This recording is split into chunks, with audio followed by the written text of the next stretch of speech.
பிரியமானவர்களே, எப்படி இருக்கிறீங்க? நல்லா இருக்கீங்களா? ஆண்டவர் நேற்றைக்கே நம்முடைய ஜெபங்களையெல்லாம் கவனமாக கேட்டு இருக்கிறார். ஆண்டவர் கிரியை செய்து கொண்டிருக்கிறதை பார்க்க முடிகிறது. ஆண்டவருக்கு நம்ம நன்றி செலுத்த வேண்டும். இன்றைக்கும் நம் ஜெபத்திற்காக ஆண்டவர் காத்திருக்கிறார். நீங்கள் ஜெபிக்க காத்திருக்கிறீங்களா? உங்கள் வீட்டில் எல்லோரும் வந்திருக்கிறாங்களா? பார்த்து கொள்ளுங்கள். நம்ம எல்லோரும் சேர்ந்து ஜெபிக்கும்படிக்கு இந்த நாளிலே நீங்கள் எல்லாம் ஒன்று கூடி இருப்பீர்கள். பல தேசத்திலிருந்து இந்த ஜெபத்தில் இணைந்திருக்கிற ஆண்டவருடைய பிள்ளைகளுக்காக ஆண்டவருக்கு நான் நன்றி செலுத்துகிறேன். ஆண்டவரை துதிக்கிறேன். எந்தெந்த தேசத்திலிருந்து இந்த ஜெபத்தில் இணைந்திருக்கிறீங்களோ, உங்கள் தேசத்தின் சார்பாக நீங்கள் இந்த ஜெபத்தில் இணைந்திருக்கிறீங்க. அதனால் உங்கள் நிமித்தம் உங்களுடைய தேசத்தில் ஒரு ஆவிக்குரிய மாற்றம், எழுப்புதல், ஆசீர்வாதம் உண்டாகும். நீங்கள் உத்தரவாதம் பண்ணி ஒரு மனதோடு ஜெபிக்கும்போது, ஏனென்றால் உலகம் எங்கும் இருந்து லட்சக்கணக்கான தேவ பிள்ளைகள் இந்த ஜெபத்தில் ஒரு மனதோடு நாம் இணைந்திருக்கிறோம். வீட்டில் எல்லோரும் வந்திருக்கிறாங்களான்னு ஒரு முறை அப்படியே கவனித்து கொள்ளுங்கள். அவங்கள கூட்டி கொண்டு வந்து உட்கார வைங்க. என்று அவங்களோடு இன்றைக்கி ஆண்டவர் பேசுவார். உங்களோடு ஆண்டவர் இன்றைக்கி பேச போகிறார். உங்களுக்கு ஒரு அற்புதம் செய்ய போகிறார். அதை பெற்றுக்கொள்ளணும். ஆரம்பத்திலேருந்தே அவருடைய பாத்தில் உட்காரணும். அதனால் நீங்கள் உங்கள் வீட்டில் இருக்கிற மற்றவங்களே அன்போடு கூட அழைத்து இந்த ஜெபத்தில் பங்கு பெற வைங்க. நீங்கள் ஜெபிக்கும் போது உங்களுக்கு அற்புதம் நடக்கும். இன்றைக்கு உங்கள் வாழ்க்கையில் ஏதோ ஒரு காரியம் உங்களை பாதித்திருக்கிறது. இதில் ஒரு அற்புதம் நடந்துராதா? ஒரு விடுதலை கிடைச்சிராதா? இதிலிருந்து ஒரு நன்மையான காரியத்தை நான் பெற்றுக்கொள்ள மாட்டேனா என்ற எண்ணத்தோடு நீங்கள் இந்த நிகழ்ச்சியை பார்த்து கொண்டு இருக்கிறீங்க. நீங்கள் கிறிஸ்தவராக இருக்கலாம், கிறிஸ்தவர் அல்லாதவராக இருக்கலாம். நான் அடிக்கடி சொல்லுகிறபடி இயேசு மதங்களுக்கெல்லாம் அப்பாற்பட்டவர். இதை பார்க்கிற நீங்கள் யாராக இருந்தாலும் இயேசு உங்களை நேசிக்கிறார். உங்களுக்காக அவர் சிலுவையில் தன்னை பலியாய் கொடுத்தார். அவர் மரித்து உயிர்த்தெழுந்து தன் சரீரத்தில் தழும்புகளையெல்லாம் அவர் ஏற்றுக்கொண்டார். அந்த இயேசு உங்களை நேசிக்கிறதுனால இன்றைக்கு நீங்கள் என்ன கேட்பீங்களோ ஆண்டவர் தருவார். நீங்கள் வீட்டில் இருந்தே ஜெபிக்கலாம். இயேசுவே, எனக்கு ஒரு விடுதலை வேணும், சுகம் வேணும், என்ன கேட்பீங்களோ நீங்கள் பெற்றுக்கொள்வீங்க. அப்படியா? அதற்கு சில சாட்சிகள் ஆதாரமாக இருக்கிறது. நான் அந்த சாட்சிகளை வாசிக்கும்போது நீங்கள் கவனித்தா என்ன மாதிரிலாம் இயேசு அற்புதம் செய்கிறார். வேறு வியாதியை குணமாக்குவது மாத்திரம் அல்ல, ஒரு மனிதனுக்கு தேவையான அத்தனை காரியத்திலும் இயேசு அற்புதம் செய்து அவனை மகிழ பண்ணுகிறவர். அந்த சாட்சிகள் தான் அதுக்கு ஆதாரம். சில சாட்சிகளை நான் வாசிக்கிறேன், கவனமாக கேட்குறீங்களா? முதலாவது சகோதரர் ரோஹித், சென்னையிலேருந்து எழுதியிருக்கிறாங்க. இவர் வாழ்க்கையில் என்ன நடந்துச்சு பாருங்கள். நான் கிறிஸ்துவ குடும்பத்தில் பிறந்திருந்தாலும், ஆலயத்திற்கு சென்றாலும் கிறிஸ்து எனக்குள் முழுமையாக இல்லாமல் இருந்தேன். இயேசு இல்லாமலேயே நிறைய கிறிஸ்தவங்க இருக்கிறாங்க. அதுதான் அவர் எழுதியிருக்கிறார். நான் கடந்த 12 வருடமாக ஒரு சினிமா நடிகருக்கு அப்படி ஒரு விசுவாசமான ரசிகன். எனக்கு திருமணமான பின்பும் நான் மாறவில்லை. நான் வாங்குகிற சம்பளத்தில் அந்த நடிகரின் படம் சினிமா வெளியானவுடன் பேனர் வைப்பது, ரசிகர் மன்ற வேலைகள் செய்வது போன்றவற்றில் முன்னால் நிற்பேன். அந்த நடிகருக்கு பிறந்த நாள் என்றால் முழு நாளும் அவர் வீட்டுக்கு எதிரே தவம் கிடப்பேன். அவர் வெளியே வந்து கை அசைத்தால் மட்டும்தான் அந்த இடத்தை விட்டு போவேன். அந்த அளவிற்கு ஒரு தீவிர ரசிகனாக இருந்தேன். 2021ஆம் ஆண்டில் உங்களுடைய ஜெபிக்கலாம் வாங்க நிகழ்ச்சியில் இயேசு கிறிஸ்துவின் 2ஆம் வருகை குறித்து பேசினீர்கள். எனக்குள் என்னுடைய நிர்விசாரமான வாழ்க்கை குறித்து ஒரு பயம் வந்துவிட்டது. அன்றைக்கே என்னை நான் இயேசுவுக்கு ஒப்பு கொடுத்து ஜெபம் செய்தேன். அப்பொழுது ஒரு கரம் என்னை தொட்டு, உலக அன்பை தேடி ஓடாதே, என்னிடத்தில் வா என்று எனக்குள் ஒரு குரல் கேட்டது. 2 காரியம். ஒன்று, அவருடைய தொடுதல், ஆண்டவர் தொட்டதை உணர்ந்திருக்கிறார். 2வது, ஆண்டவர் பேசின குரல். சும்மா உலகத்தில் அவங்களை தேடி போகாத, அதெல்லாம் மாயை, உண்மையான அன்பு, அதுக்கு என்னிடத்தில் வா என்று குரல். அப்பொழுது என் ஃபோனில் இருந்த அந்த நடிகரின் 1500 ஃபோட்டோவையும் டெலீட் செய்து விட்டேன். 1500 ஃபோட்டோ வச்சுருந்துருக்கிறார் பாருங்கள். ஒரு நடிகன் மேல் அவ்வளோ ஒரு கிரேசி. அதன் பிறகு எனக்கு அந்த நடிகரை குறித்த சிந்தனையே வரவில்லை. அதன் பிறகு என் வாழ்க்கையே மாற ஆரம்பித்தது. அதிகாலை 4 மணிக்கு எழுந்து ஜெபம் செய்கிறேன். என்னுடைய வேலை நேரம் போக எங்கள் ஆலய பாஸ்டருடன் சென்று ஊழியம் செய்து வருகிறேன். ஒரு திருப்தியான சந்தோஷமான வாழ்க்கை வாழ்ந்து வருகிறேன். என்னை சந்தித்து நான் மனம் திரும்ப செய்த இயேசுவுக்கு ஸ்தோத்திரம். அன்பு சகோதரர் ரோஹித், ஆண்டவர் வந்து எவ்வளோ பெரிய மாற்றம் கொடுத்திருக்கிறார். இப்படி தான் நிறைய பேர் தவறான காரியத்தில் அன்பை செலுத்தி அது மேலே கிரேசி ஆகி காலம் கடந்து நிறைய பணத்தை வீட்டுக்கு செலவு பண்ணுறதை விட அவங்களுக்கு செலவு பண்ணுறது, அவங்கள கடவுளை மாதிரி நினைக்கிறது. இந்த மாதிரி வாழ்ந்து கொண்டு இருந்த ஒரு வாலிபனுக்கு இயேசு தன்னுடைய அன்பை வெளிப்படுத்தி இன்றைக்கி பாருங்கள் இவ்வளோ சந்தோஷமான வாழ்க்கையில் ஜெபிக்கிறார், சுவிசேஷம் அறிவிக்கிறாங்க, சந்தோஷமாக இருக்கிறாங்க. கர்த்தர் இந்த குடும்பத்தை ஆசீர்வதிக்கட்டும். சகோதரி மரிய லூர்து, தென்காசி. நான் ரோமன் கத்தோலிக்க திருச்சபையை சேர்ந்தவள். என் வயது 78. நான் சுறுசுறுப்பாக என்னுடைய வீட்டு வேலைகளை செய்து வந்தேன். கடந்த 1 வருடமாக டிவியில் சீரியல் பார்ப்பதற்கு அடிமையாக இருந்தேன். ஒரு நாளைக்கு 3 மணி நேரம் தொடர்ந்து சீரியல் பார்த்து வந்தேன். வீட்டில் எல்லாரும் ஜெபிக்கலாமாக நிகழ்ச்சியை பார்ப்பார்கள். ஆனால் நான் விருப்பத்தோடு பார்த்ததும் இல்லை, கேட்டதும் இல்லை. சனிக்கிழமைகளில் டிவியில் ஜெபிக்கலாமாக நிகழ்ச்சியை யாரையும் பார்க்க விட மாட்டேன். நான் தான் டிவியில் சீரியல் பார்ப்பேன். குடும்பத்தில் உள்ளவர்கள் தனித்தனியாக அவர்களின் மொபைல் ஃபோனில் தான் ஜெபிக்கலாமாக நிகழ்ச்சியை பார்ப்பார்கள். ஒரு நாள் யதார்த்தமாக ஒரு சின்ன கட்டையை தூக்கி போட்டபோது என் தோள் பட்டையில் உள்ள எலும்பு விலகிவிட்டது. அதன் பிறகு என்னால் எந்த வேலையும் செய்ய முடியவில்லை. கையில் அதிகமான வலி காணப்பட்டது. அதனை தொடர்ந்து நடந்த ஞாயிற்றுக்கிழமை ஜெபிக்கலாமாக நிகழ்ச்சியை பார்த்தபோது பாவத்தை குறித்து பேசினீர்கள். பாவம் நம்மை எப்படி அடிமையாக்கும் என்பதை கேட்டவுடன் நானும் என் இருதயத்தில் குத்தப்பட்டவளாய் மிகவும் துக்கப்பட்டேன். என்னுடைய அடிமைத்தன பாவத்தை அறிக்கையிட்டு அந்த ஜெப வேளையிலேயே ஜெபம் செய்தேன். அன்றைய இரவிலேயே என்னுடைய தோள்பட்டை சரியாகிவிட்டது. இப்பொழுது நான் நன்றாக இருக்கிறேன். தொடர்ந்து ஜெபித்து வருகிறேன். சினிமா சீரியல் பார்ப்பதே இல்லை. அந்த எண்ணம் கூட எனக்கு இல்லை. இயேசுவுக்கு நன்றி. பாருங்கள், ஒரு அடிமைத்தனத்தில் மணிக்கணக்காக நேரத்தை வீணாக்கி அப்படியே ஒரு அடிமைத்தனம், அதிலிருந்து வெளிவர முடியாமல் ஆண்டவர் பாருங்கள் ஒரு சிக்ஷை மூலமாய் சேர்த்து கொண்டார். கையில் ஒரு வலி வந்து வேதனை தாங்க முடியல. அதுக்காக இந்த நிகழ்ச்சியில் ஜெபித்த போது இயேசு சுகமாக்கி தன்னுடைய அன்பை வெளிப்படுத்தினார். அதோடு அந்த பாவ அடிமைத்தனத்திலிருந்து விடுதலை. இன்றைக்கி உங்கள் வாழ்க்கையில் கூட ஏதோ ஒரு காரியத்தில் விடுதலை உங்களுக்கு தேவை. ஆண்டவர் உங்களோடு பேசுகிறார். பாருங்கள், இதே மாதிரி இன்னொரு சாட்சி பாருங்களேன். சகோதரி ஜெபசீலி, கோயம்புத்தூர். இது இன்னும் கொஞ்சம் வித்தியாசமானது. நிறைய தாய்மார்கள், பெற்றோர் கவனிக்கணும். என் மகனின் வயது 2.5 வயசில் அவங்க வீட்டில் ஒரு குட்டி பையன் இருக்கிறான். அவன் குழந்தையாக இருக்கும்போது அவன் சாப்பிடுவதற்காக மொபைலில் கார்ட்டூன் படத்தை போட்டு காண்பித்து சாப்பாடு ஊட்ட ஆரம்பித்தேன்.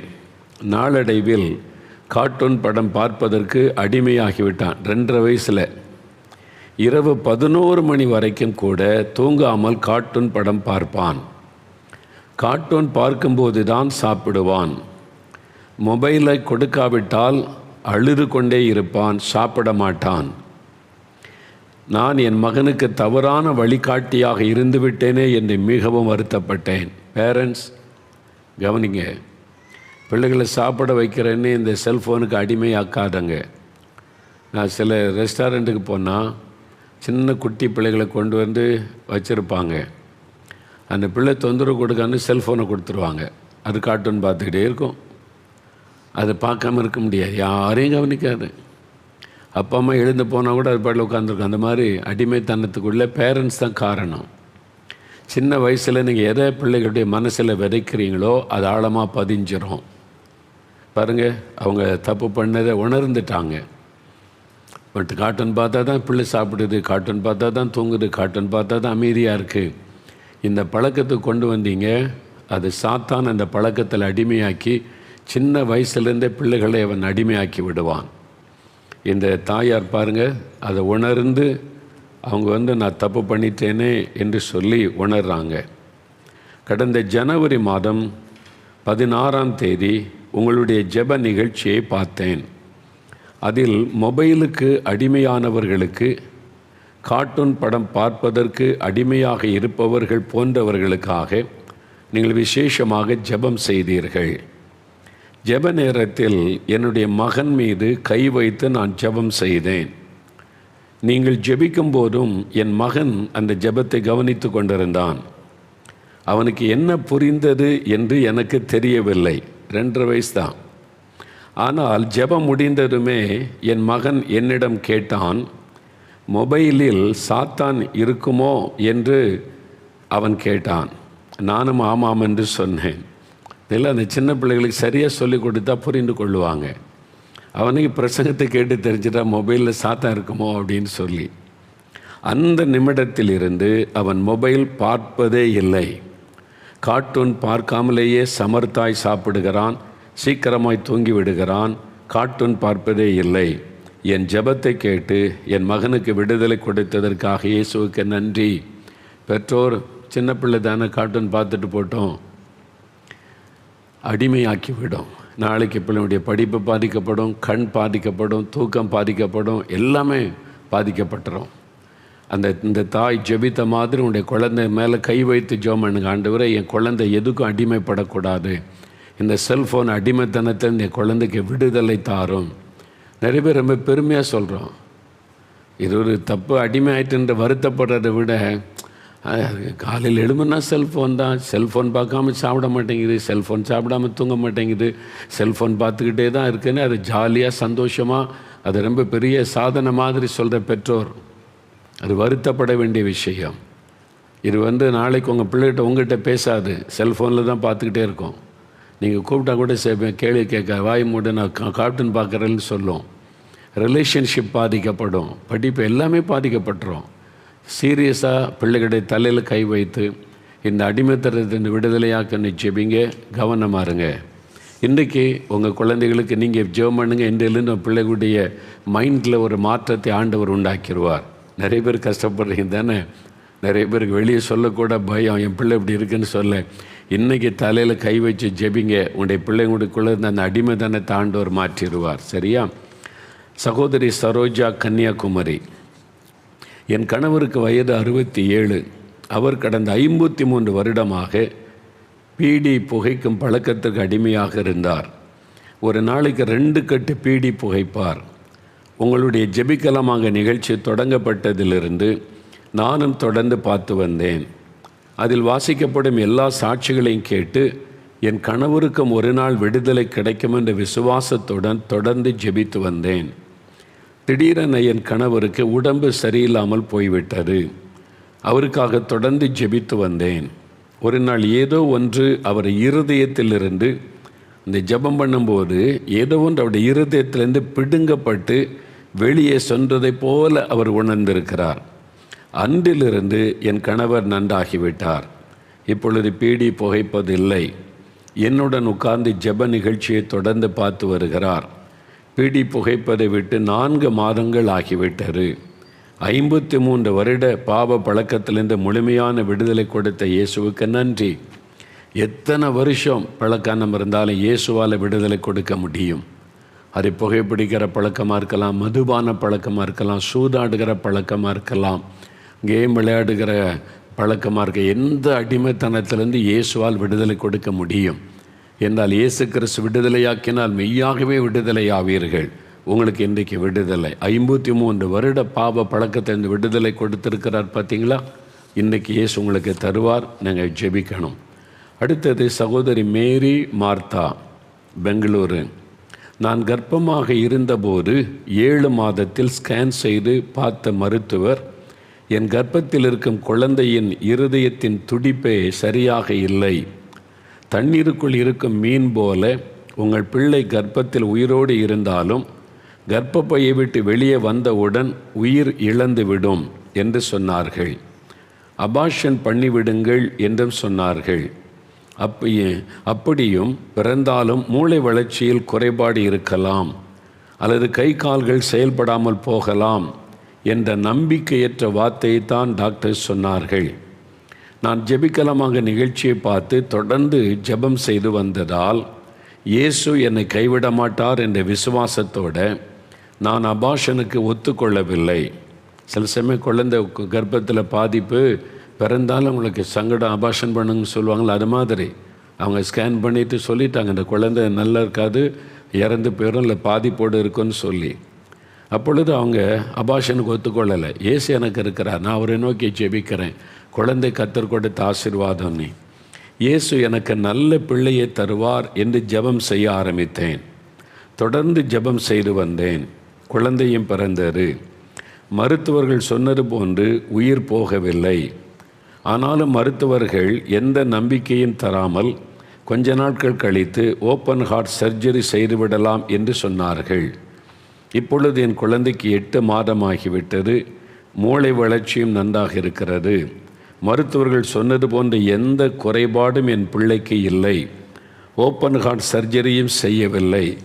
என் விசுவாசமான ஜெபத்தை கேட்டு கருவிலேயே கண்டு நல்ல சுகத்தோடு எந்த குறையும் இல்லாமல் என் பிள்ளையை வளர்ந்து வர உதவி செய்த இயேசுவுக்கு வாழ்நாள் முழுவதும் நன்றி செலுத்துவேன். பாருங்கள், அந்த சகோதரனுடைய விசுவாசம். டாக்டர்ஸ் எப்படி சொல்கிறாங்க, ரிப்போர்ட் எப்படி சொல்லுது, இல்லை நான் ஜெபிக்கிறேன், இயேசு அற்புதம் செய்வார். அவங்க சூழ்நிலையை பார்க்காதபடி இயேசுவை விசுவாசித்ததுனால ஆண்டவர் அந்த விசுவாசத்தை கனப்படுத்தி ஒரு ஆரோக்கியமான அழகான குழந்தையை கொடுத்து ஆசீர்வதிச்சிட்டார். பார்த்தீங்களா? அதே மாதிரி உங்களுக்கு செய்வார், விசுவாசத்தோடு ஜெபித்தால். அடுத்து சகோதரர் ஜேக்கப், கோயம்புத்தூர்.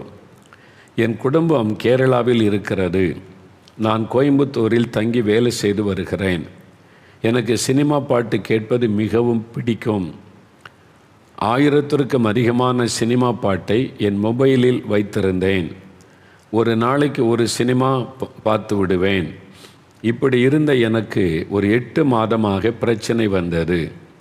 பஸ்ஸில் ஏறினால் கூட பஸ்ஸிலேயே என் உயிர் போய்விடும் என்ற மரண பயம் வந்தது. அதன் பிறகு ஒரு வித்தியாசமான அசுத்த ஆவி என்னை வழி நடத்த ஆரம்பித்தது. இதை கவனிங்களேன், பிசாசு கூட ஒரு மனிதனை வழி நடத்திருப்பாருங்க. நம்ம ஆண்டவர் இயேசு நடத்துகிறார், ஆவியானவர் நடத்துகிறாருன்னா பிசாசு கூட அதான். பிசாசு எல்லாத்தையும் கிரியை செய்வான். ஆண்டவர் என்னென்ன செய்கிறார் அதே மாதிரி டூப்ளிகேட்டாக செய்வான். குளிக்க செல்லும்போது தண்ணீரை 3 தடவை தெளி என்று அது என்னிடத்தில் சொல்லும். நானும் அதன்படியே செய்தேன். தூங்கி கொண்டிருக்கும்போது திடீரென்று என்னை எழுப்பி வீட்டில் உள்ள எல்லா பாத்திரத்தையும் உடைகளையும் ஓடிப்போய் தொட்டு வா என்று சொல்லும். நானும் அதன்படி செய்தேன். சாப்பிட உட்காரும்போது கொஞ்சம் சாப்பாட்டை எடுத்து எச்சில் துப்பி தெருமுனையில் எரிந்துவிடு என்று சொல்லும். பைபிள் வாசிக்கவும் செய்வேன். ஆனால் எல்லா எழுத்துக்களும் பிள்ளையாக தெரியும். மறுபடியும் வாசிக்கும்போது தான் ஒரு தெளிவு ஏற்படும். விடுமுறைக்கு வீட்டிற்கு செல்லும்போது மனைவியினிடத்தில் பிரச்சனை ஏற்படும். அவள் எனக்கு வைத்த சாப்பாட்டில் விஷம் இருக்கிறது என்று ஒரு சந்தேகம் வரும். என் குழந்தைகளை எல்லாம் சாப்பிட சொல்லுவேன். அதன் பிறகுதான் நான் சாப்பிடுவேன். பார்த்தீங்களா, மனைவி மேலே சந்தேகம், என்னை கொன்னுருவாளோ என்கிற சந்தேகம். அது ஒரு ஆவி. இந்த ஆவியை இந்த ஆவி நம்மகிட்ட வழி நடத்தினா முடிவு அப்படி தான் இருக்கும். சாப்பாட்டில் விஷம் வைத்து கொண்டு விடுவார்களோ என்று வீட்டில் சாப்பிடுவதையே விட்டுவிட்டேன். 4 நாள் கேரளாவில் இருந்தாலும் கூட வீட்டில் சாப்பிடாமல் வெளியே தான் போய் சாப்பிடுவேன். 2021ஆம் ஆண்டு டிசம்பர் மாதத்தில் 26ஆம் தேதி நான் என்னுடைய அறையில் ஜெபிக்கலாமாங்க நிகழ்ச்சியை பார்த்து ஜெப வேளையில் கண்ணீரோடு என்னை இயேசுவுக்கு ஒப்பு கொடுத்து ஜெபம் செய்தேன். இயேசுவின் கரம் என்னை தொட்டது. தொட்ட நேரத்திலேயே மயங்கி கீழே விழுந்து விட்டேன். அன்றிலிருந்து நான் தெளிவாகிவிட்டேன். இப்பொழுது அந்த ஆவி என்னிடத்தில் வருவதில்லை, மரண பயமும் இல்லை, நன்றாக இருக்கிறேன். வேதம் வாசித்து ஜெபம் செய்கிறேன். வீட்டில் சந்தோஷமும் சமாதானமும் தங்கியிருக்கிறது. இப்பொழுது என் குடும்பத்தாரை நான் மிகவும் நேசிக்கிறேன். என் மொபைலில் வைத்திருந்த எல்லா சினிமா பாடல்களையும் டெலீட் செய்துவிட்டேன். என்னை தொட்டு என் பிரச்சனைகளை சரி பண்ணின இயேசுவுக்கு நன்றி. அது ஒரு ஆவி, அசுத்த ஆவி. ஆண்டவர் தொட்டுடனே இந்த ஆவியின் பிடியிலிருந்து விடுதலை, வாழ்க்கை மாறிவிட்டது பாருங்க. இன்றைக்கி இந்த மாதிரி ஏதோ ஒரு போராட்டம் உங்களுடைய வாழ்க்கையில் இருக்குதில்ல, இன்றைக்கி உங்களுக்கு விடுதலை நாள். சரி, இன்னும் 2 சாட்சி வீடியோவில் பார்க்க போகிறீங்க. அப்புறம் ஜெபிக்க போகிற எல்லாரும் விசுவாசத்தோடு இருங்க. இன்றைக்கி உங்கள் ஜெபத்தை கேட்டு இயேசு உங்களுக்கு அற்புதம் செய்ய போகிறார். விசுவாசிக்கிறீங்களா? இவங்களுக்கெல்லாம் செய்தார்ல, அவங்களுக்கு செய்வார். பிள்ளைகளுக்காக ஜெபிங்க, கணவருக்காக ஜெபிங்க, ரெடியாக இருங்க. இப்போது 2 சாட்சிகளை வீடியோவில் பார்க்க போகிறீங்க.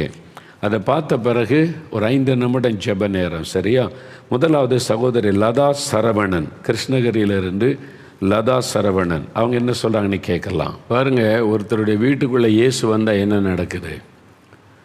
ஒரே சண்டை, பிரச்சனை, சமாதானம் இல்லை, சந்தேகம், ஏன் வாழணும், தற்கொலை பண்ணி செத்தெல்லாம் இருக்கும்போது இப்போ இயேசு அந்த வீட்டுக்குள்ளே வந்த உடனே ஒரு சமாதானம், கணவன் மனைக்குள்ளே சமாதானம், சந்தோஷம், மன மகிழ்ச்சி இல்லை? எவ்வளோ பெரிய மகிழ்ச்சி இல்லை? எல்லார் குடும்பத்தில் சில சமயம் ஒரு வாக்காவதம் வருது அப்படின்னா சாயங்காலத்துக்குள்ளே சரியாயிருமா? ஏன்னா சேர்ந்து ஜெபிக்கணும்ல 2 பேரும். இப்போ தான் அவங்க இயேசு ஏற்றுக்கொண்டு இருக்கிறாங்க. 1 மணி நேரம் 1.5 மணி நேரம் ஜெபிக்கிறாங்களே கணவன் மனைவி சேர்ந்து. என் பரம்பரை கிறிஸ்தவங்களே யோசிங்க. முந்தினோர் பிந்தினோராய், என் பிந்தினோர் முந்தினராய் ஆகிக்கொண்டு இருக்கிறாங்க. இப்போ தாங்க ரட்சிக்கப்பட்டிருக்காங்க. அவர் சொல்கிறார், ஜெபிக்கலாம் தெரியாது, ஆனால் இயேசுக்கிட்ட கொஞ்சமாக ஜெபிக்க சொல்லிக் கொடுங்க அப்படின்னு கேட்டு 1 மணி நேரம் ஜெபிக்கிறாங்களே மற்றவங்களுக்கு. அதிகாலை 4 மணிக்கு எழும்பி ஜெபிக்கிறாங்களே. அது மாத்திரம் இல்லை, வேலையில் உண்மை. இந்த கமிஷன் வாங்குறது, ஏமாத்துறது அதெல்லாம் கூடாது. அதாங்க ரியல் கிறிஸ்தவ வாழ்க்கை. எப்படியும் வாழலாம். ஞாயிற்றுக்கிழமை போய் சர்ச்சில் போய் காணிக்கை போட்டால் போதும், அது அல்ல. எப்படியும் வாழலாம். அது பிஸ்னஸ் வேறு, கடவுள் பக்தி வேறுங்க. பிஸ்னஸில் எப்படியும் பண்ணிக்கலாம். பக்தியாக போய் சாமி கும்பிட்டு காணிக்கை போட்டு வந்தால் போதும். இயேசுக்கிட்ட அதெல்லாம் நடக்காது. அப்படி கிடையாது. நீ எவ்வளோ பக்தியாக இருக்கிறியோ உன் லைஃப்பில் அது வெளிப்படணும், உண்மையாக இருக்கணும், ஏமாற்றம் இருக்கக்கூடாது. இயேசு எப்படி மாற்றிருக்கிறார் பார்த்தீங்களா? இதாங்க இயேசு. இவர் வந்துட்டு சமுதாயம் மாறிடும்ல. லஞ்சம் வாங்க மாட்டான், ஊழல் பண்ண மாட்டான், ஏமாற்ற மாட்டான், கலப்படம் பண்ண மாட்டான்.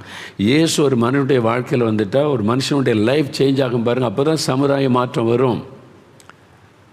நீங்கள் அதுக்கு தான் நாங்கள் சொல்கிறோம், எழுப்புதல் வரணும், ஆவியானவர் மாற்றணும். இதே மாதிரி ஒரு 1,00,000 பேருக்குள்ளே ஒரு மாற்றம் வந்ததுன்னு வைங்க, என்ன ஆகும்? வேலை செய்கிற அரசாங்க அதிகாரி லஞ்சம் வாங்க மாட்டாங்க, ஊழல் பண்ண மாட்டாங்க, நேர்மையாக நடப்பாங்க. அதான் இயேசு கிறிஸ்து. அவர் தான் அந்த வாழ்க்கையை கொடுக்க முடியும். வேறு யாரும் அது குறித்து பேசலை. அதான் இயேசு கிறிஸ்து உண்டாக்குகிற ஒரு மாற்றம். எழுப்புதல் என்பது டிரான்ஸ்ஃபர்மேஷன், மறுரூபமாக்கப்பட்ட அனுபவம். இன்னொரு சாட்சி பாருங்களேன். ஒரு ஸ்கூலில் படிக்கிற மகள் லிடியா, அந்த மகள் என்ன சொல்கிறான்னு கேளுங்க. அவருடைய அனுபவத்தை பார்த்துட்டு நம்ம ஜெபிக்கலாம். 11 வயசு ஸ்கூலில் படிக்கிற ஒரு மகளுடைய வாழ்க்கையில் இயேசு எப்படிப்பட்ட அற்புதம் செய்திருக்கிறார் பாருங்கள். கையில் கட்டி, இவ்வளோ பெரிய கட்டி ஆண்டவர் மறைய பண்ணிட்டார் இல்லை? அபிஷேகத்தினால ஆவியானவர் எங்கே விடுதலை உண்டு. பரிசுத்தாவின் அபிஷேகத்தை 11 வயசில் அந்த மகள் பெற்றுக்கொண்டாள். அந்த ஆவியானுடைய அபிஷேகம் வந்தவுடனே கட்டி ஆண்டவர் மறைய பண்ணிட்டார். ஆவியானவர் எங்கோ அங்கே விடுதலை, கட்டி மறை. எவ்வளோ பெரிய மிராக்கிள் பாருங்கள். டாக்டர் சொன்னது ஆப்ரேஷன் பண்ணாலும் திரும்ப அந்த கட்டி வந்துடும். அந்த மாதிரி இப்போ இயேசு சுகமாக்கினால திரும்ப வராது அது. ஏன்னா ஆண்டவர் சுகமாக்கியிருக்கிறார்ல. இப்போ அந்த மகள் பாருங்கள் என்ன சொல்கிறேன், நான் படிக்கிறேன், நிறைய பாடம் இருக்குது, நான் ஜெபம் பண்ணுறதுக்கு எனக்கு கைட் பண்ணுங்கள், எப்போ எனக்கு நேரம் ஒதுக்கி கொடுங்க. அப்போ ஆண்டவர் சொல்கிறாரா, இந்த டைம் படி, இந்த நேரம் ஜெபம் பண்ணு. எவ்வளோ அருமையாக ஆண்டவர் நடத்துகிறார் பார்த்தீங்களா? இதாங்க ஆவி ஒரு இயேசுவோடு வாழ்கிற ஒரு வாழ்க்கை. 11 வயசில் இந்த மகள் இந்த அனுபவத்துக்குள்ள வந்துட்டா. இன்டிமசி வித் ஜீசஸ், இயேசுவோட நெருக்கமான ஒரு அனுபவம். அவங்க வீட்டில் அந்த குட்டி பிள்ளை பாருங்கள், தங்கச்சி 2 பேரும் சேர்ந்து மணிக்கணக்காக ஜெபிக்கிறாங்களே தேசத்துக்கு. குறிப்பெல்லாம் எழுதி வச்சு இதுக்கெல்லாம் நம்ம ஜெபிக்கணும் அப்படின்னு சொல்லி. இயேசு கிறிஸ்து எவ்வளோ அற்புதமான ஆண்டவர் பாருங்கள். சுயநலத்திலிருந்து தேசத்தின் மீது அன்புள்ளவர்களாய் மாற்றுகிறார். எவ்வளோ பெரிய அற்புதம் செஞ்சுருக்கிறார்ல இயேசு. உங்களுக்கு செய்வார்ல, குடும்பத்தில் சமாதானம், வியாதி மறைந்திருக்கிறது, குழந்தைகளுடைய லைஃப்பில் பெரிய சேஞ்சு, அடிமைத்தனத்திலிருந்து விடுதலை, இப்போ 5 நிமிஷம் தான் உங்களுக்கு டைம். நீங்கள் ஜெபிக்கணும். ஜெபிக்க ரெடியா? முடிந்தால் முழங்கால் படிட்டு கொள்ளுங்க. அப்படி இல்லைன்னா உட்கார்ந்து கண்களை மூடி இயேசுவை மாத்திரம் கண் முன்னால் நிறுத்துங்க. அவரை மாத்திரம் மனசில் நினச்சி, இயேசுவே எனக்கும் ஒரு விடுதலை வேணும், என்னையும் நீங்கள் தொடுங்க, இந்த பாவ பழக்கெல்லாம் என்னை விட்டு நீங்கிடணும், எனக்குள்ள சமாதானம் வேணும், இனி இந்த பாவத்தை நான் செய்யக்கூடாது, எனக்கு வேண்டாம், என் குழந்தைகளை தொடும், இந்த செல்ஃபோன் அடிமைத்தனத்திலேருந்து என் குழந்தைகளுக்கு விடுதலை கொடுங்க, என் பிள்ளைகளுக்கு விடுதலை கொடுங்க, எனக்கு இந்த தவறான பழக்கத்திலேருந்து விடுதலை கொடுங்க, எங்கள் வீட்டுக்குள்ளே சமாதானம் கொடுங்க, கணவன் மனைவி பிள்ளைகள் நாங்கள் சமாதானமாக சந்தோஷமாக இருக்கணும், ஜெபிக்க எனக்கு கற்றுக் கொடுங்க, நான் எப்போ ஜெபிக்கணும், எப்படி ஜெபிக்கணும் எனக்கு சொல்லிக் கொடுங்க. ஆண்டவர்கிட்ட ஜெபம் பண்ணுங்க. இந்த வியாதி என்னை விட்டு விலகணும், இயேசுவே என்னை தொடுங்கப்பா. அந்த கட்டியை மறைய பண்ணியிருக்கிறீங்களே, அந்த மகளுக்கு 11 வயசு மகள் ஜெபித்த போது கட்டியை காணாமல் பண்ணிட்டீங்க, எனக்கும் இந்த கட்டியை மறைய பண்ணுங்க, கேன்சர் போயிடணும், என்னுடைய கிட்னி சுகமாயிரணும், என்னுடைய நுரையீரல் சுகமாயிரணும், என்னை தொடுங்க, என் கண்களை தொடுங்க, எனக்கு ஒரு அற்புத சுகம் கொடுங்க. கேளுங்க, ஜெபம் பண்ணுங்க, நீங்களே ஜெபிங்க. இயேசுவே என்னை தொடும், இயேசுவே எனக்கு விடுதலை தாரும், இயேசு கிறிஸ்துவின் நாமத்தில் எனக்கு சுகம் விடுதலை உண்டாகட்டும், இயேசு கிறிஸ்துவின் நாமத்தில் என் குழந்தைக்கு விடுதலை உண்டாகட்டும், கணவருக்கு விடுதலை வரட்டும், சுகம் உண்டாகட்டும். ஜெபம் பண்ணுங்க. இந்த பயத்தின் ஆவி விலகட்டும், தற்கொலை எண்ணம் மாறட்டும், தடைகள் நீங்கி காரியம் வாய்க்கட்டும், கற்பத்தின் ஆசீர்வாதம் உண்டாகட்டும், குழந்தை செல்வம் கொடுங்க, கடன் பிரச்சனை மாற்றுங்க, பண பிரச்சனை மாற்றுங்க, ஒரு அற்புதம் செய்யுங்க. கேளுங்க, ஜெபிங்க. இன்னும் 2 நிமிஷம் தான். இயேசுவே என்னை தொடும், இயேசுவே என்னை ஆசீர்வதியும், இயேசுவே எனக்கு அற்புதம் செய்யும். நீங்கள் கேட்டால் உடனே ஆண்டவர் அற்புதம் செய்து விடுவார், செய்து கொண்டு இருக்கிறார். ஆண்டவருக்கு நன்றி. தகப்பனே, இந்த பிள்ளைகள் ஜெபிக்கிற காரியத்தில் அற்புதம் நடக்கிறதற்காய் ஸ்தோத்திரம். இவளை தொடுகிறீர், விடுதலை தருகிறீர். இந்த நாளிலிருந்து அற்புத மாற்றம், நோய்கள் மறைகிறது, கட்டுகள் அறுக்கப்படுகிறது, விடுதலை உண்டாகிறது. ஸ்தோத்திரம். தடைகள் மாறுகிறதற்காய் ஸ்தோத்திரம். யார் யார் ஜெபிக்கிறாங்களோ ஒவ்வொருவருக்கும் இயேசுவின் நாமத்தில் அற்புதம் நடக்கிறதற்காய் ஸ்தோத்திரம். அப்படியே ஆசீர்வதியும். இயேசுவின் நாமத்தில் ஜெபிக்கிறோம் பிதாவே. ஆமேன். நீங்கள் விடுதலை பெற்றுட்டீங்க. இயேசு கிறிஸ்து அற்புதம் செய்துட்டார். நீங்கள் பெற்றுக்கொண்ட அற்புதத்தை எங்களுக்கு தெரியப்படுத்துங்க.